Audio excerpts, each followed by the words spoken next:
There are military and law enforcement people who are quite fed up with this, illegal run operation that's treasonous. I mean, I'll just be flat out put it out there. They are committing treason against the United States. When I tell you that this group are a bunch of sociopaths and psychopaths capable of this, people need to believe it. And not letting those guys get away with their agenda, because this is a 70-year long-term plan that they're coming to a head now, which can be, and you can be executed for that, as you know, by federal law. I think there are certain people who are not going to sit on their hands if the Congress just dithers for another 2, 3, 4 years. Because from a law enforcement point of view, we've been able to prove that these operations are already criminal enterprises. And by the way, anyone who's listening who is an attorney, we're starting our own legal fund to sue all these corporations for these technologies under the civilian RICO provision, racketeering, influence, corrupt organization. It's been used against the mafia. I always point out to people, this organization is the world's largest and deadliest mafia. So you can invoke that RICO Act that was passed in 1970 as a civilian organization, which is what we're about to do. And there's a U.S. attorney on our team, a federal prosecutor, that when we go to discovery and get evidence, we'll turn over to him. He can do a criminal prosecution at that point. So we're not going to sit on our hands. Now, we're encouraging Congress to move quickly, but in the meanwhile, I can tell you there are things afoot that are going to go more quickly. So what I'm trying to do is be sure, and this is why, listen, everyone sitting here listening should write to your member of Congress and your 2 senators, whatever state you're from, and encourage them to pass these laws protecting the witnesses and to hold open hearings. Because I don't think we need to continue this process like at this last small hearing with the 3 guys, where Grush said, oh, I can't talk about that, I have to be in a SCIF, which is a secure compartmented information facility, top secret facility. No, because these projects should not be afforded any national security protection since they are being run illegally. I think we should take a much more aggressive stand towards fully open hearings on this, which we've been calling for 30 years, but I think your listeners have more power than they realize if they were to write their member of Congress, their representative in the House, and their 2 senators, because they need to hear from the people. They need to hear that the people care about this issue. The most dangerous is their capabilities to stage a alien invasion that would convince everyone that's false, and B, things that they can do geophysically.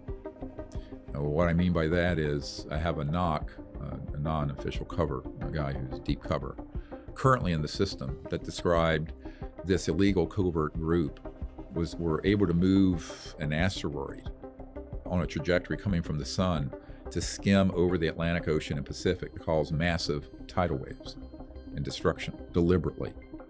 And an ET craft intercepted that and saved our bacon. Now, I also know that they have systems that they can put on fault lines off the coasts of various land masses like California and elsewhere, and they can trigger those, and those can cause massive earthquakes and tsunamis. When I tell you that this group are a bunch of sociopaths and psychopaths capable of this, people need to believe it, and not letting those guys get away with their agenda, because this is a 70-year long-term plan that they're coming to a head now, is a true threat to humans. So those 2 areas are the most disturbing things I have discovered about this organization, what their plans are and what their capabilities are. And these aren't theoretical capabilities, these are actual ones. So to have an organization that's not being overseen by the people or by Congress or the White House, that have those sort of technologies and that kind of malicious intent, we're talking an existential threat to humanity and to our country. And that's why, I left my medical career a few years ago to fix this, because once I learned what was really happening, I was ready to walk away from, whatever it is, 400, 500, 600,000 a year as a doctor to fix this problem. And I don't get paid, by the way. Everything we do with this is pro bono, or we're sort of philanthropic group. We're supported by donations. And, these films, by the way, you know how we did it? We crowdfunded them.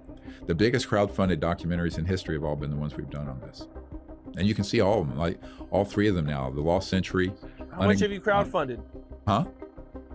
How much have you crowdfunded? Well, this last one, I think we raised a little over $700,000 to do the Lost Century and get it out. But see, I mean, we don't have a marketing budget, so the only way we can actually get the word out is folks like you sending out to your fans, the base, and influencers. And I know that people like Chris Brown and Demi Lovato and Sally Arna of Godsmacked and others have helped, get the word out through their fan base. So a lot of it is having influencers help us get the word out. And I thank you for that. So the illegal secret government used these in clandestine operations, drug running, human trafficking, staging false events like abductions so people think the aliens are a threat, and in some cases just normal operational use and testing and development. But they're not used in, if you were to contact the senior folks at the Pentagon, one of the comments that Admiral Wilson said, and also the man I briefed who is the head of the director of the Defense Intelligence Agency, he's a 3-star General Hughes. He said, look, we can't get any information on this, but the problem is the best thing I have is a B-2 stealth bomber, and this secret government group have things that can do circles around it. So they said, what are we going to do?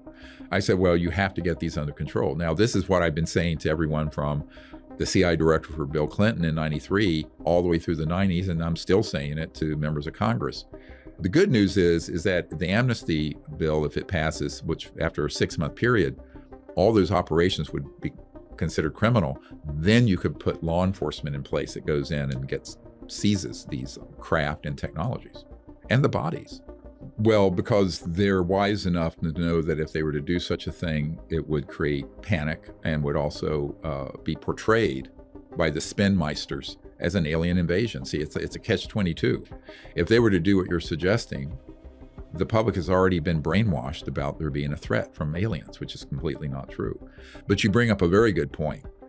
And this is one of the things I had this conversation with these members of Congress about in the last few months, is that any civilizations that is thousands to hundreds of thousands of years more advanced than we are, if they were hostile, they would just shut this whole enterprise down it'd take a fraction of a second. So this is a proof that they're not hostile. They're also very patient, and they don't want to do something that plays into this false narrative of this illegal secret government group. Because let's say they were to do what you're saying, and they come in and they liberate assets or people, or they shut down our capabilities to target them.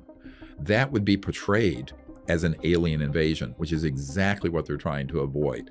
And that's exactly what everyone in the public has been, and also, I hate to say, some people in the government have been brainwashed about. Like when Mr. Grush started talking about this event where aliens were shooting up and killing these villagers in Brazil.